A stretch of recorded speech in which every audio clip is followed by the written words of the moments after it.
This. In 1923, he gave a vision statement that Coca-Cola will be all over the world. Within arm's length, he can find Coke.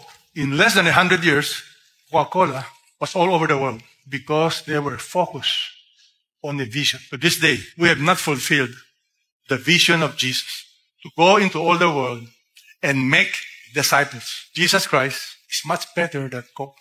The most powerful time of Christianity in world history is the first 200 years. They have no printing press, they have no internet, they have no technology, they have no big buildings, they have nothing.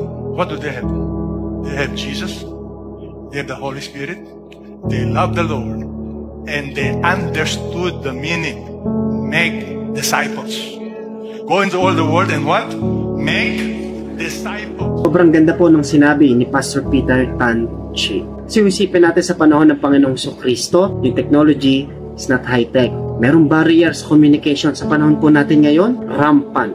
Technology is rampant. Nasa fulfillment tayo sa sinabi ng ating Prophet Daniel. Merong news, merong SOCMED, merong live streaming. Nakikita na rin natin na ipinapangaral ang salita ng Diyos sa social media. Kaya gusto ko pong iparating sa iyo, kapatid, na number 1, no doubt for Jesus. Kasi nung sinabi niya na maipapalaganap ang salita ng Diyos hanggang sa wakas, malapit na pong mangyari yan. Kailangan lang talaga, number 2, ng surrendered heart na follower ni Jesus. At nagiging successful ang pag-share ng gospel at nakakapag-create ng disciple kapag ito po ay sinasamahan ng banal na spirito. Pilit mang hinahadlangan, number 3, ni Satan po ang pagpapalaganap ng gospel.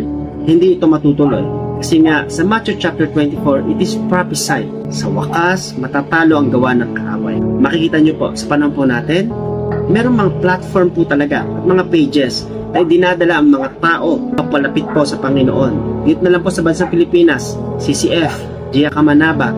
Nagpipray din po ako na yung page na to ay hindi hatred at division na nakikreate, kundi pure gospel po. Merong door of faith po. Hindi religion at denomination po ang tinataas. Medyo tumatahol yung aso kasi nasa bukod po ako, pan-recording, marami pong distraction. Pero gusto ko lang i-share po sa inyo to, mga kapatid. Kung tayo magduda sa kayang gawin ng Panginoong Kristo sa atin, kung tayo po ay naniniwala sa kanyang mga salita.